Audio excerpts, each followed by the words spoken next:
Assalamualaikum warahmatullahi wabarakatuh.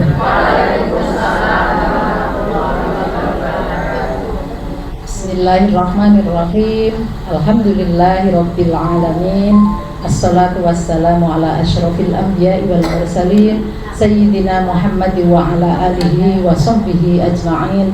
Rabbi shrah li sadri wa yassir li amri wa hlul 'uqdatam min lisani yafqahu qawli. Qala Allah ta'ala fil Qur'anil Karim, a'udzu billahi minasy syaithanir rajim. Wasari'u ila maghfiratin mir rabbikum wa jannatin 'arduhas samawati wal ardu u'iddat lil muttaqin. Al-ayah.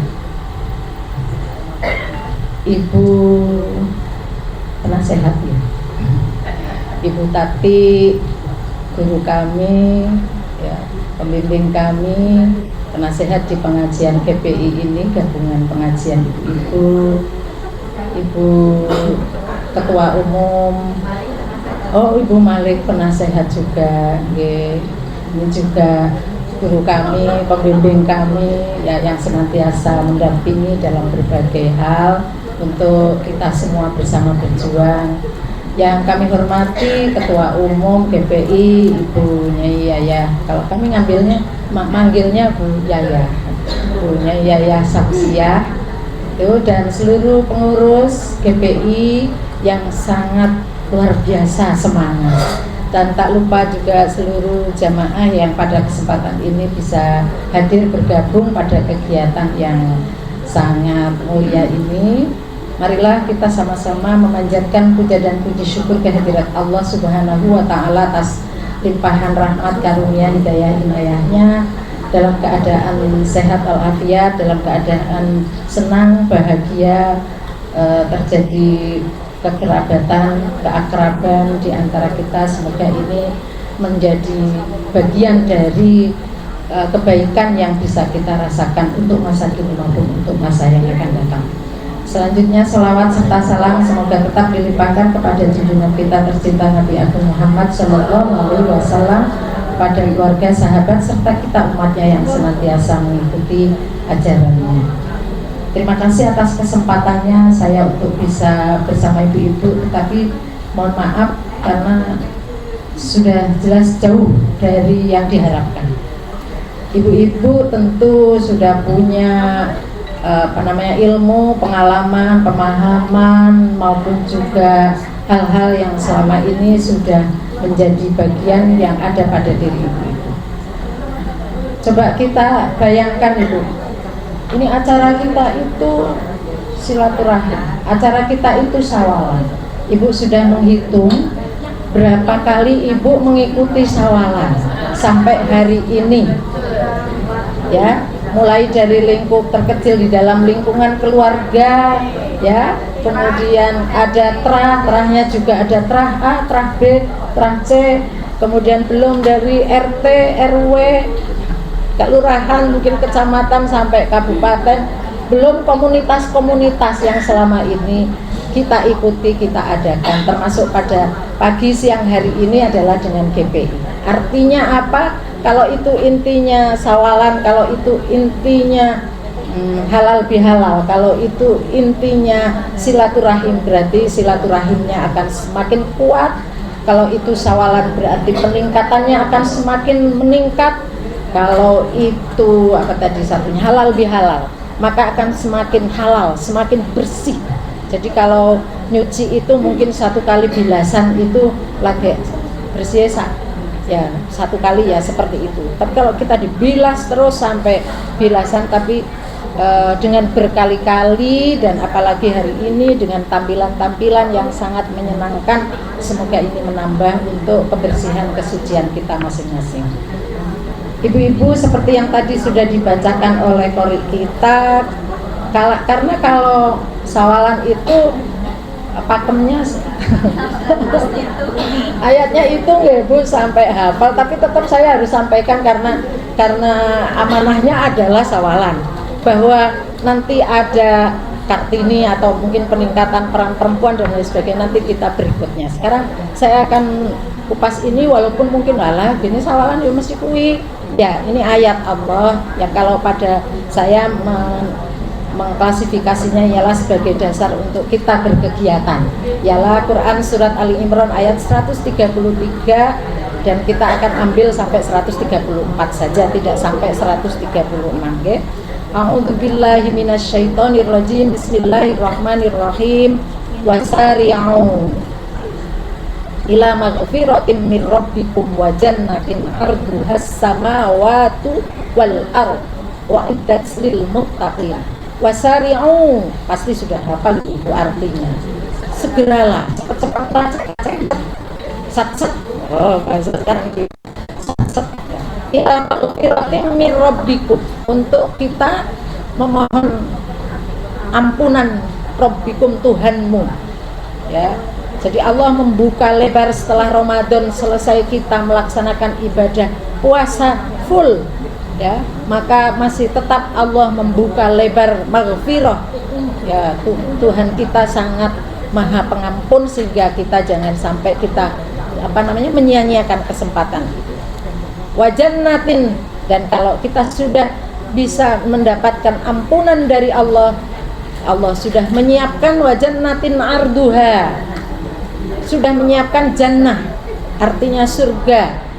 Yang surga itu digambarkan samawati wal ard, terbentang seluas langit dan bumi, ya. Uiddat, disiapkan untuk orang-orang yang bertakwa. Siapakah orang-orang yang bertakwa?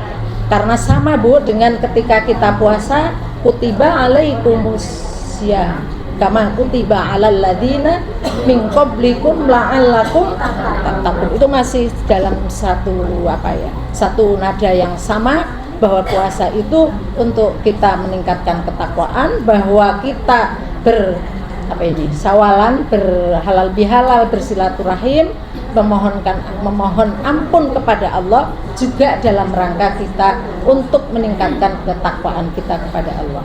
Indikator ketakwaan ada pada ayat berikutnya, alladzina yunfiquna fis-sarra'i wad-dharra'i wal kadhiminal ghaidha wal 'afina 'anil nas.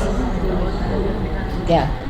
Indikatornya yang pertama adalah alladzina yunfiquna, ialah orang-orang yang takwa itu indikatornya satu, menginfakkan.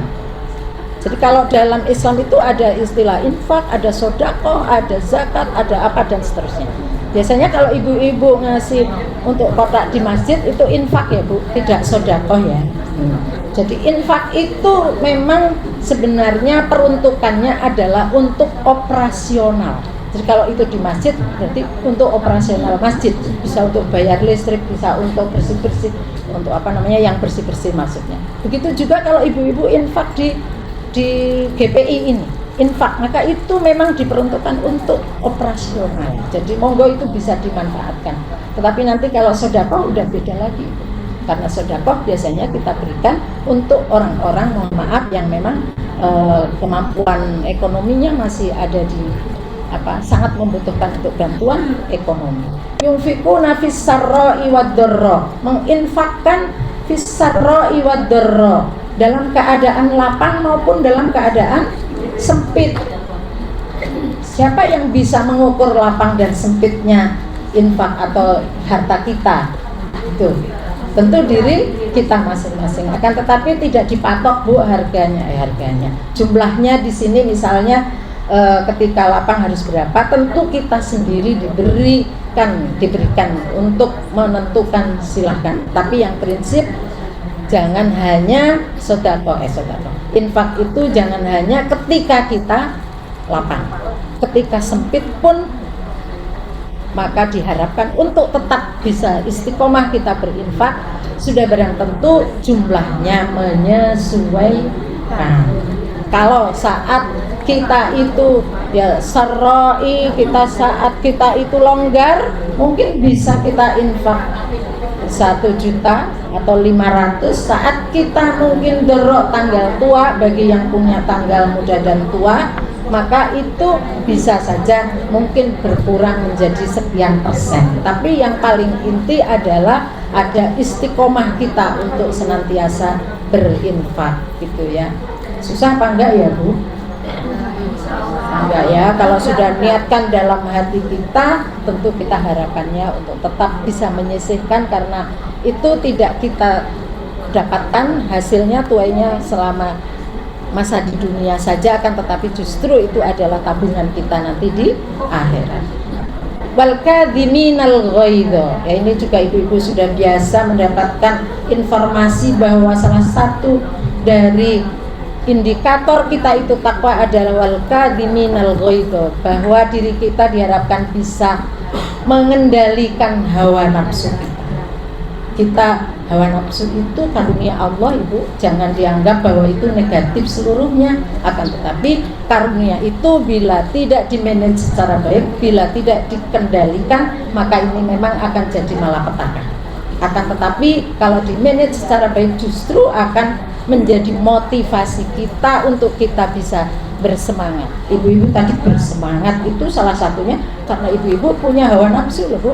Kalau ibu-ibu tidak punya semangat, tidak punya hawa nafsu, mana mau menyanyi-menyanyi, mana mau hadir-hadir untuk kesini.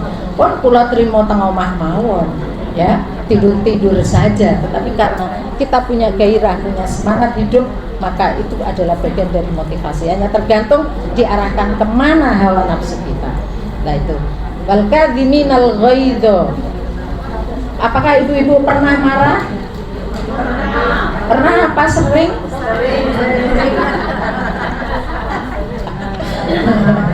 Ya, marahnya kepada diri sendiri, marahnya kepada anak-anak, marahnya kepada anggota keluarga atau kepada orang lain.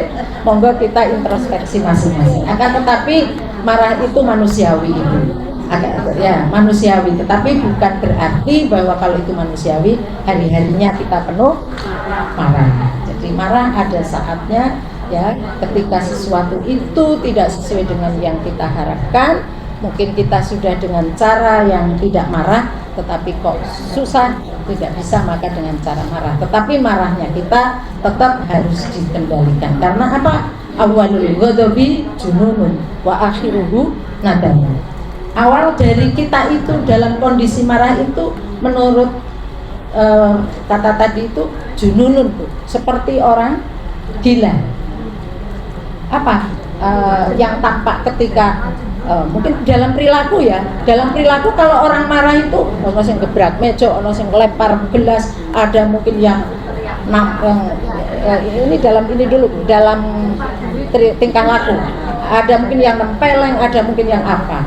Belum nanti kalau dalam kata-kata, kalau marah, ayo apa kebun binatang semua disebuti, ada semut, ada kucing, enggak itu pasti. Nah, lempar duit saking marahnya, ya itu berkah namanya. Berarti kalau ada orang marah, siapkan saja uang, biar dilempar, nanti yang kena lemparan alhamdulillah, itu bersyukur, ya. Jadi kata-kata kita kadang tidak terkontrol. Mungkin saat kita itu sadar, saat kita itu merenung, lah kok tadi saya mengungkapkan kata-kata seperti itu ora pantes lho saja. Kok kaya sapa ae ngomongnya kok kaya ngono. Semua nama hewan di bonbin itu kita sebutin saking marahnya. Kan menyesal kita. Maka awalul ghadabi jununun wa akhiruhu nadamun, dan pada akhirnya marah yang ada pada akhirnya menyesal. Kita mengadakan penyesalan, kecuali orang-orang yang tidak pernah mau merenungkan tentang marah yang pernah kita lakukan. Alah, saya kalau nggak marah nggak dihargai, maka saya yang harus nganggo pakem marah, misalnya, ya. Jadi bagi kita orang Islam tetap kita kendalikan diri kita, karena itu adalah karunia, itu potensi kalau kita mampu memanage, mengendalikan karunia Allah berupa nafsu marah.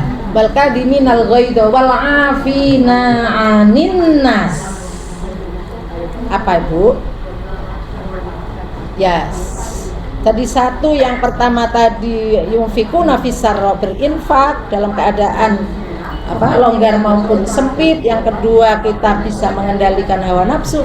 Yang ketiga, kita bisa memaafkan, saling memaafkan. Wah, tadi sudah dipimpin oleh Bu Tati itu, sudah berikrar bahwa tidak ada di antara kita yang tidak punya salah, tidak ada di antara kita yang saya itu bersih loh, saya itu sudah steril, sudah ya seperti bayi baru lahir orang itu. Nggak ada tuh yang seperti itu.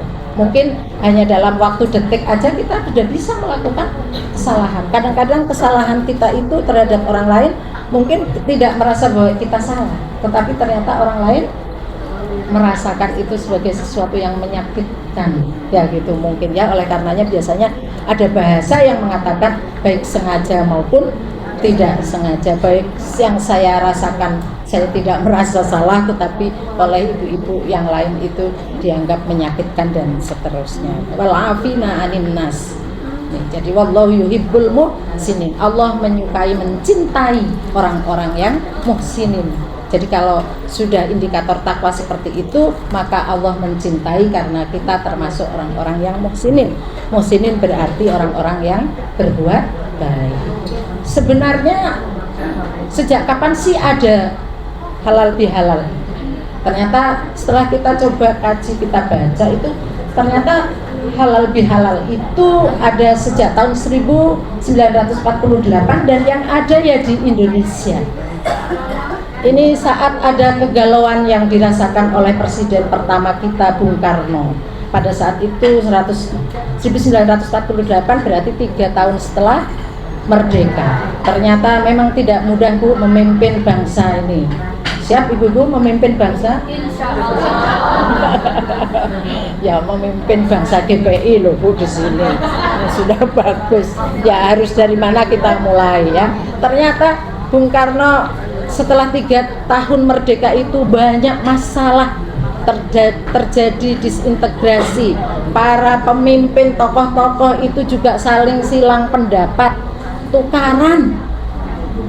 Bagaimana caranya kita menghadapi yang negara-negara lain yang akan kembali untuk menjajah kita kalau kita sendiri tidak kompak. Akhirnya konsultasi sama Kiai Haji Abdul Wahab Hasbullah. Ya ini pripun nggih, kula niku kok galau, kok bingung gitu. Ya kondisinya kok seperti ini. Lalu Pak Yai Wahab Hasbullah itu menyampaikan bahwa kalau gitu kita halal bihalal saja gitu. Oh, terus halal bihalalnya yang seperti apa? Pak itu ampuh untuk mengatasi persoalan yang keresahan yang ada selama ini. Lalu disampaikan, ya pokoknya nanti karena itu bulan puasa saat itu, nanti kalau setelah puasa selesai Lebaran diundanglah para tokoh-tokoh itu dari berbagai elemen ya untuk kita hadir, nanti kita sampaikan, kita duduk bersama, sampaikan persoalan bangsa ini seperti ini kita mau apa? Apakah mau melanjutkan pertengkaran kita masing-masing yang itu malah memperkeruh persoalan? Akhirnya dengan masukan dari Pak Kiai Wahab Hasbullah itu dilakukan, kemudian diadakan pertemuan ya seperti ini, lalu sharing, lalu menyampaikan berbagai persoalan yang tujuannya mengerucut kepada satu, bahwa bangsa kita harus kita perjuangkan terus, kemerdekaan kita harus tetap kita pertahankan untuk menuju kepada Indonesia yang lebih baik, lebih maju. Jangan sampai lalu kita mengalami kemunduran. Jadi halal bihalal sudah saling halal, sudah saling kuat silaturahim. Oke, ini sejarah yang baru dilakukan pada saat itu yang kemudian dipakai oleh kita semua untuk acara-acara tradisi kita berhalal bihalal. Artinya saling menghalalkan, saling pengertian, saling memaafkan, saling silaturahim dan seterusnya. Muatannya cukup banyak. Sekarang karena saya ada ibu-ibu semua yang sangat luar biasa potensinya, maka kami ingin menyampaikan hal-hal sebagai berikut, bahwa bagaimana menjadi perempuan berdaya dan berkualitas menurut perspektif Al-Quran. Ya, yang pertama, ibu-ibu, marilah kita sama-sama mengkaji agar diri kita punya wa ummuhu siddiqah, agar ibu-ibu kita, tadi dalam maras itu ada apa ya, ibu apa saya tidak terlalu apa, tetapi yang intinya adalah ini kumpulan dari ibu-ibu ya, ibu-ibu yang siddiqoh Bu. Ibu-ibu siddiqoh itu artinya ibu-ibu yang memiliki sifat kejujuran. Jadi ini karena yang akan kami sampaikan adalah sifat-sifat ibu-ibu yang mesti kita miliki yang ada di dalam sari Al-Quran. Dalam Al-Quran. Yang pertama, jujur dalam hal apa? Jujur dalam hal kita berakidah. Jadi kita jujur dalam beriman kepada Allah Subhanahu wa ta'ala. Perkuat keimanan kita kepada Allah. Tuhan kita satu-satunya Allah Subhanahu wa ta'ala. Keimanan dan kejujuran keimanan kita yang dipegang oleh ibu, yang diyakini oleh ibu, menjadi dasar fondasi yang sangat kuat untuk putra-putri ibu, untuk keluarga ibu. Kalau ibunya ini tidak jujur, tidak kuat ya akidahnya, keimanannya, maka khawatir nanti anggota keluarga itu mudah terombang-ambing. Di sini disampaikan ya, yang kedua adalah niat. Kita jujur terhadap niat kita masing-masing. Ibu sudah perjalanan hidupnya sudah cukup panjang, Bu Tati ini sudah cukup panjang perjalanan kehidupannya. Tentu dasar niatnya itu juga mari kita sama-sama kuatkan, menguatkan niat kita dengan jujur bahwa seusia saya maka saya sudah baru bisa berinvestasi amal ibadah seperti ini, maka ke depan saya harus niat untuk bisa lebih baik lagi untuk saya sendiri maupun untuk keluarga maupun untuk jamaah yang ada di sekitar kita. Jama'allahu baina amri, ini farraqallahu baina amri. Jika kita itu sudah kompak dalam masalah kebaikan, maka Allah akan menguatkan kekompakan kita. Tetapi jika kita tidak kompak di dalam kita kebaikan, maka di sini akan apa? Farraqallahu baina amri. Allah akan memporak-porandakan apa yang ada pada diri kita. Ini menjadi hal yang penting buat ibu-ibu jamaah khususnya di GPI ini.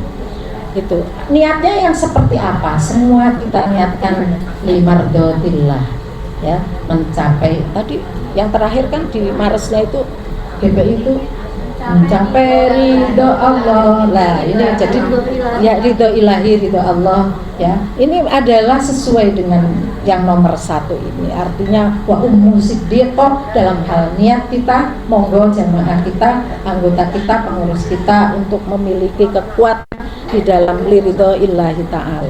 Yang kedua, sifat yang dimiliki kedua adalah afifah.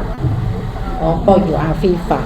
Afifah, mungkin seseorang biasanya saya sudah afifah, saya sudah menjaga diri kita dari pengaruh, saya sudah berjilbab tertutup rapi, saya sudah menutup aurat dan seterusnya, saya sudah menjaga diri kita. Tetapi jangan lupa bahwa kita tidak hanya afifah dalam hal lahiriah saja, akan tetapi afifah di dalam hati kita.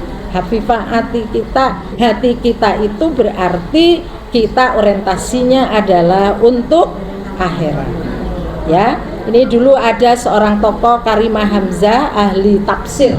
Loh, zaman dulu sudah ada ahli tafsir perempuan Ibu. Dalam kitab Lu'lu' wal Marjan disampaikan selalu berdoa beliau itu, Allahumma la taj'al fid dunya akbaru himmah wala taj'alid dunya mablaghu min ilmina. Ya Allah, jadikan kami dunia itu, ya jangan jadikan jangan jadikan dunia itu lebih besar dari cita-citaku, semangatku, dan jangan jadikan dunia itu melebihi dari ilmu yang aku miliki, ilmu kita. Ini adalah doa-doa agar kita bisa menjaga diri, menjaga akhlak, menjaga akidah kita. Karena apalagi zaman saat ini Bu, kemajuan teknologi sedemikian, maka banyak hal yang harus kita tetap sikapi. Kita tidak bisa lari dari kemajuan teknologi, tidak bisa lari dari IT dan seterusnya, tetapi kita justru harus bisa mengendalikan diri, mengambil positifnya daripada hal-hal yang mungkin merusak pada kita maupun generasi kita. Yang ketiga, sikap kita sebagai seorang perempuan hendaklah memiliki sikap mujahidah. Mujahidah. Ini kita semua di sini adalah para mujahidah. Karena perempuan jadi mujahidah, kalau laki-laki mujahid. Ini para mujahidah. Kenapa? Karena ini adalah para pejuang. Apa sih yang ibu perjuangkan? Yo, apa? Ya, tentu ibu-ibu ingin terus menghidupkan syiar Islam kan ya, dengan pengajian itu kan. Kalau ada nyanyi, ya itu bagaimana menghidupkan semangat kita berislam, tetapi juga dengan lagu-lagu religi. Ini mujahidah ya. Kemasannya tetap dalam kemasan kita sebagai pejuang ya, pejuang. Dulu ada tokoh namanya Ummu Aiman, kita sebutkan tokoh perempuan-perempuan yang ini sahabat Rasulullah SAW. Ketika Rasulullah sudah sedo, maka Abu Bakar maupun juga Umar itu masih tetap untuk menziarahi makamnya Ummu Aiman. Ketika beliau masih sugeng, ini Ummu Aiman adalah berperan sangat membantu untuk kelangsungan perjuangan Rasulullah pada saat itu. Laisa ma'ahazatun wala malun ing qata'a al-wahyu. Jadi saya tidak punya bekal dan tidak punya harta, tetapi ketika sahabat Rasul itu kunjung ke rumahnya Ummu Aiman masih sugeng, Ummu Aiman itu menangis bukan karena ditinggalkan oleh Rasulullah SAW, tetapi Ummu Aiman menangis karena apa? Karena ingkoto al-wahyu, karena wahyu sekarang sudah tidak ada. Jadi kan begitu beliau Rasulullah tiada, kan wahyunya sudah rampung ya. Al-yawma akmaltu lakum dinakum wa atmamtu alaikum nikmati wa raditu lakumul Islam. Artinya apa? Bahwa menghadapi berbagai persoalan yang ada dulu ketika ada Nabi, wahyu selalu turun untuk menjadi solusi menghadapi persoalan umat yang sedemikian banyak. Yang keempat, kelamaan ya Bu? Kelima ini saya. Oh, keempat. Yang keempat al-alimah. Nah, al-alimah. Ibu-ibu ini bagaimana ibu tetap terus meningkatkan keilmuan ibu. Lah aku wis aku sekolah. Ya, namanya meningkatkan keilmuan tidak harus ada pada sekolah formal, tapi pada setiap hal ibu dalam ketemu orang itu nanti mendapatkan ilmu pasti. Ketika mereka dari Papua ya, di Papua itu ternyata punya tradisi apal, itu ilmu Bu nanti bagi kita, lalu kita bisa mengambil ibrah, mengambil sikap bahwa butir-butir nilai-nilainya itu apa yang bisa kita dapatkan. Nah, ini ahli hadis yang hafal kitab Al-Muwatta, putri Imam Malik yang hadisnya dibukukan dalam kitab Al-Muwatta, namanya Sayyidah Sukainah binti Husain. Ya, ini hikmah ya. Ini sudah pejuang Bu dari zaman dahulu, tapi beliau adalah ahli hadis. Ketika banyak murid para sahabat ngaji kepada ayahanda,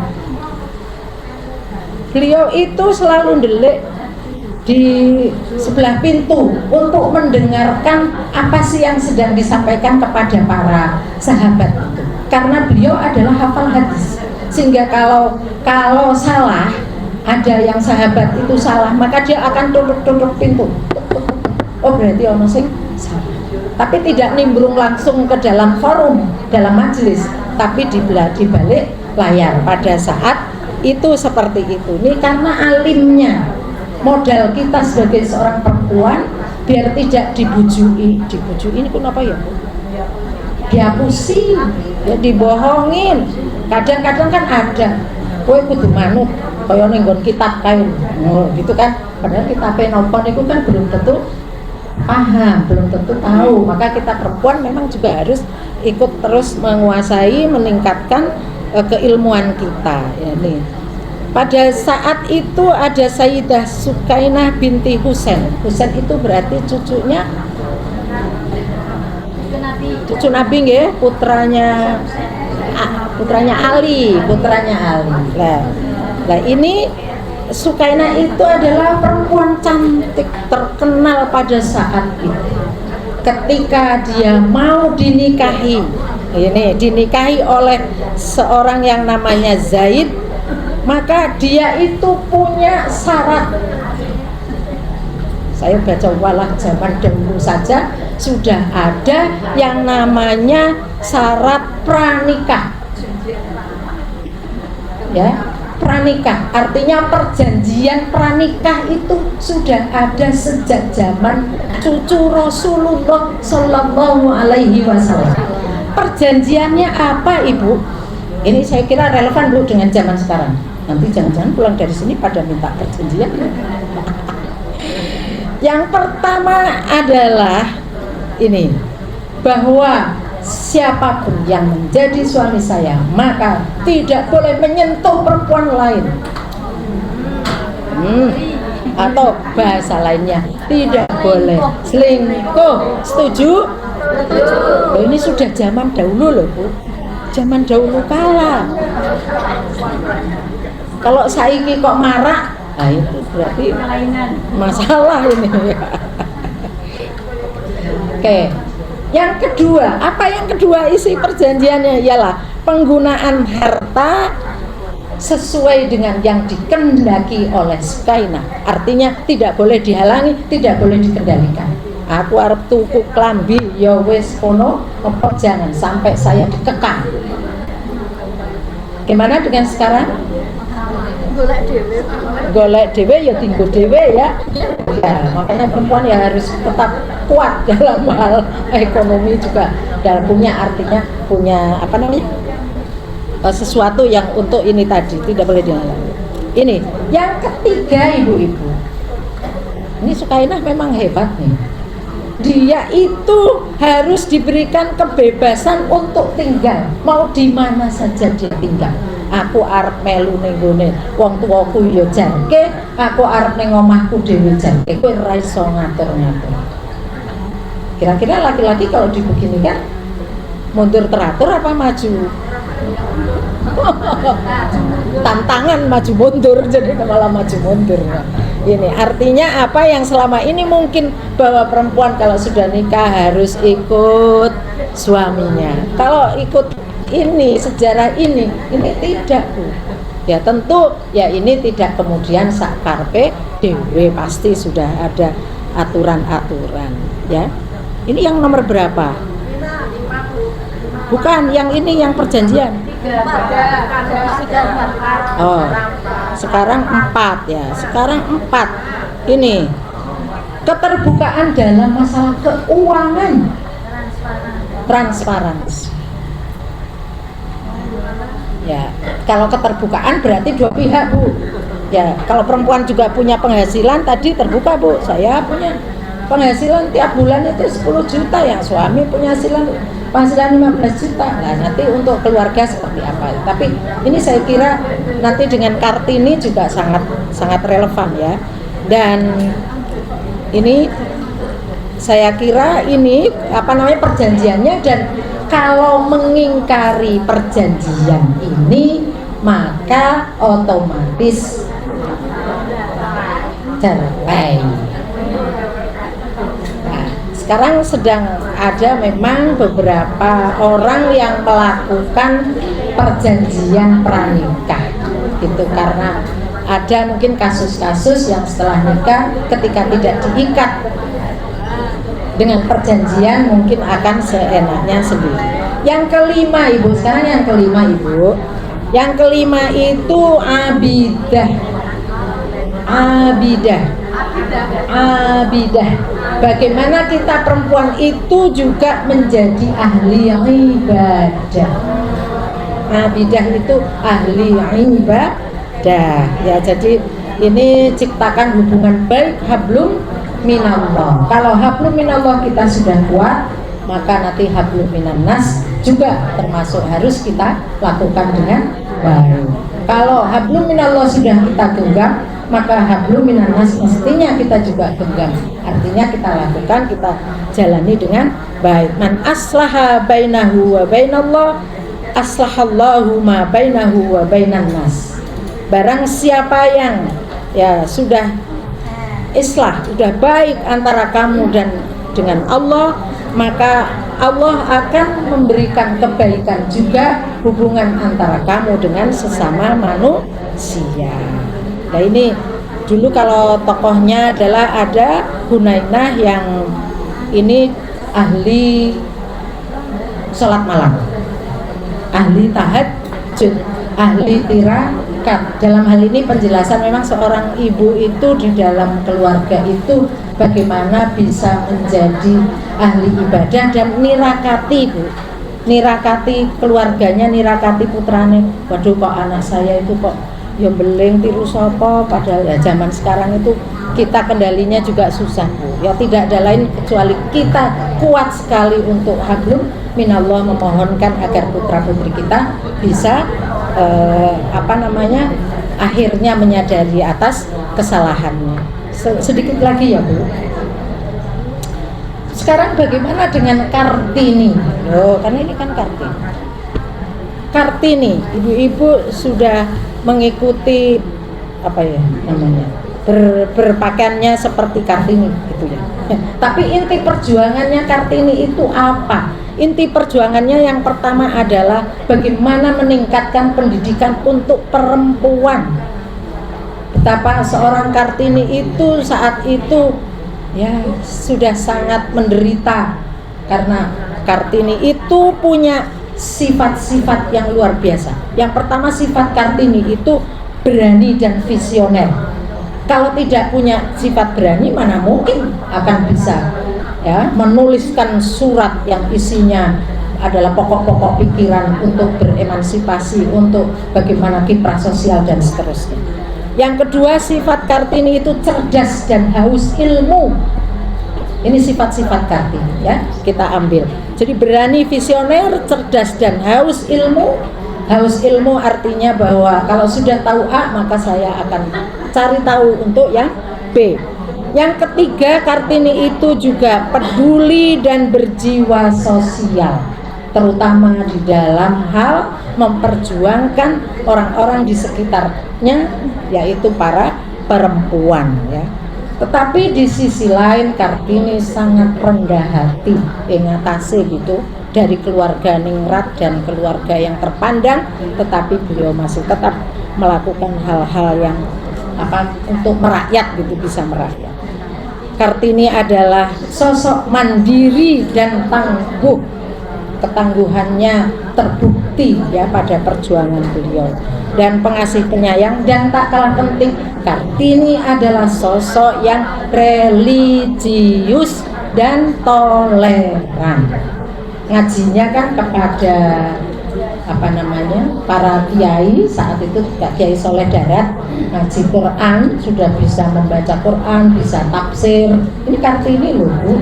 Kartini zaman dulu, maka kita zaman sekarang tentu bagaimana upayakan agar bisa memperoleh atau mendapatkan atau memiliki sifat-sifat atau kemampuan potensi yang seperti ada Kartini. Kalau tidak sama persis ya paling tidak mendekati. Lah tadi perjuangannya pendidikan melawan adat dan poligami, ini Kartini ya.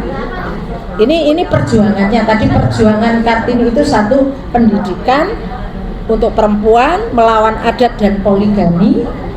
Terus ini kemudian penyebaran gagasan melalui tulisan. Habis gelap terbitlah terang, yang isinya adalah tentang apa yang ada di sini, tentang bagaimana perempuan harus berjuang, bagaimana kita harus keluar minat dzulumati ilan nur, dari kegelapan menuju ke cahaya yang cerang benderang. Dan yang terakhir kita tahu bahwa Kartini perjuangannya adalah memperjuangkan emansipasi kebangsaan, bukan sekedar emansi untuk dirinya sendiri, tetapi untuk bangsa ya, untuk bangsa. Jadi tidak hanya untuk lingkungan terkecil saja, tetapi juga untuk lingkungan yang lebih luas.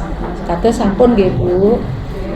Saya kira mungkin itu apa yang bisa kami sampaikan. Atas segala keterbatasan saya mohon maaf yang sebesar-besarnya. Mudah-mudahan kita bisa saling mengingatkan, kita bisa saling bertambah pengalaman, pengetahuan, ilmu kita.